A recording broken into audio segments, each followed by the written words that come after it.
Oh, hi, and welcome to another episode of LP and Laundry. First time, here's how it works. I play one side of an unusual record we talked about a little bit before. From time to time, some wacky commentary appears along the bottom of the screen, and over the course of it, I'll fold some laundry. It's not really about the laundry, but I have been told that it is oddly compelling. This week, we are going to do side 2 of Knuckles O'Toole Goes South of the Border. If you want to see side 1, there is a link to it in the description. Before we do that, a couple of content notes. One of them, of course, is, yes, every episode I say this week, and it is never just a week after the previous episode. This is not a weekly video series by any stretch of the imagination. When it was initially conceived and begun, I was doing it on Facebook. I had much younger children who were churning through laundry at a very fast rate. Now the nest is empty. The only laundry I'm doing is myself and whatever household laundry there might be: towels, cleaning cloths, napkins, and of course my own laundry. I mentioned that. So it's very weird to get that kind of perfect golden hour where I have enough laundry to record, to fold over the course of a side of an album. I have the time to do it, and I have enough battery power on my phone. Why don't you just plug it in while you're recording, Matt? Well, because that's where the microphone goes in. Sorry, I have very analog technology here. So the other one is, believe it or not, this is not the first time I have recorded this particular video.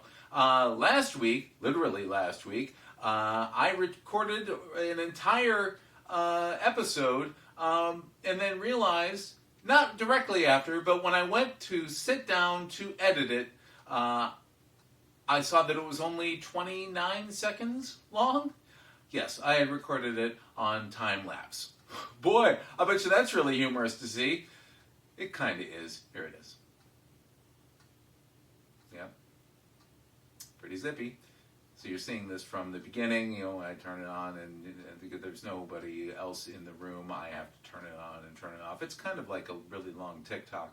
And you'll notice there I run out of laundry, so I have to get up and change. Yeah.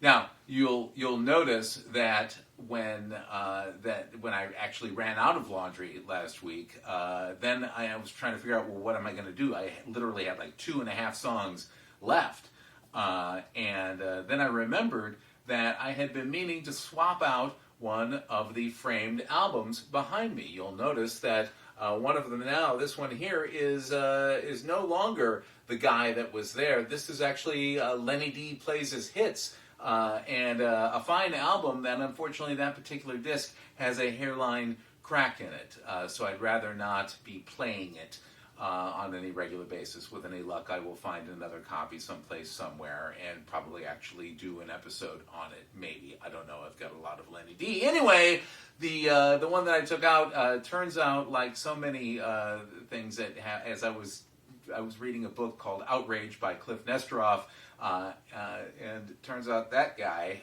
Brother Dave Gardner, was a virulent racist, pro-segregationist, like beyond just whatever the institutionalized inherent racism of people at that time. He was over the line. So screw that guy, get off my wall. Anyway, now I read last week the persuasive essay about Knuckles O'Toole. Oh, by the way, this turns out that this Grand Award record label is sort of a proto-Command Records.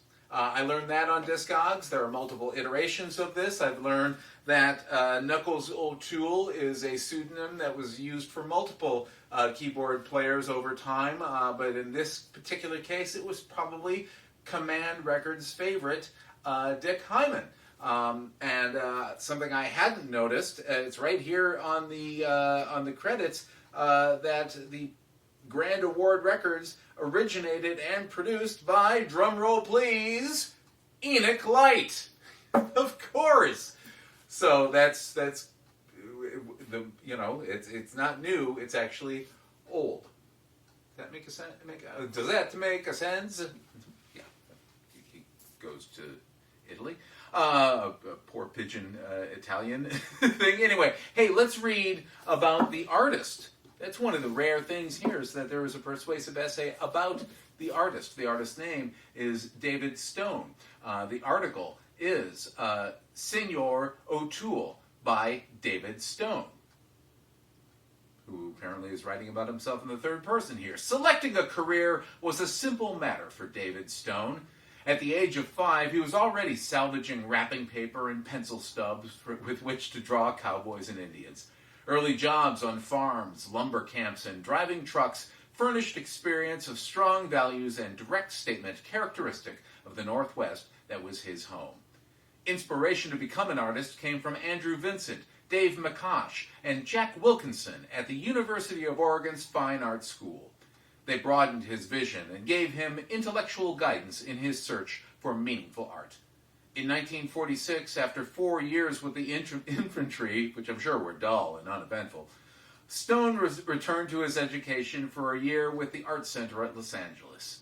Turning south, he studied at the Universidad de Michoacán in Mexico, and when he returned to the U.S. a year later, he had some 250 oils, watercolors, and sketches to wrangle through customs. He also brought back an intimate knowledge of much of Mexico's geography, a profound regard for the Mexican artist Orozco, a deep tan, and a mustache. Shaving off the mustache, Stone plunged into New York's art world and set about learning how to put his education on a paying basis. His wife, Peggy, a fashion model whom he married in 1952, has appeared in many of his magazine and book illustrations, and even helped apply paint to backdrops for a variety show. He is a member of the Society of Illustrators and has exhibited in Mexico, the West Coast, and New York. He has lectured at colleges and business clubs and conducted art classes. Now, with a concentration of energy and experience, Stone is working hard to evolve a high-color, strong contrast style, giving greater substance to his graphic message. Well, let's see what Knuckles O'Toole's audio message is, shall we? First track, Mambo number 5. Ah!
Next up, perhaps.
Next up, El Rancho Grande.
Comparacita. It's not, la comparacita.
Next up, say CC.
is it. That last one was Esto Escucha, I believe is the way to pronounce it. I'll have put it down along the bottom. Anyway, thank you, as always, for joining me for LPN Laundry. If you'd like to find an archive of all previous episodes of LPN Laundry uploaded to YouTube and pictures of the fronts and backs and possibly the insides, or other material of any of these records, you can find that at mattfugate.blogspot.com. Matt Fugate is me. mattfugate.blogspot.com.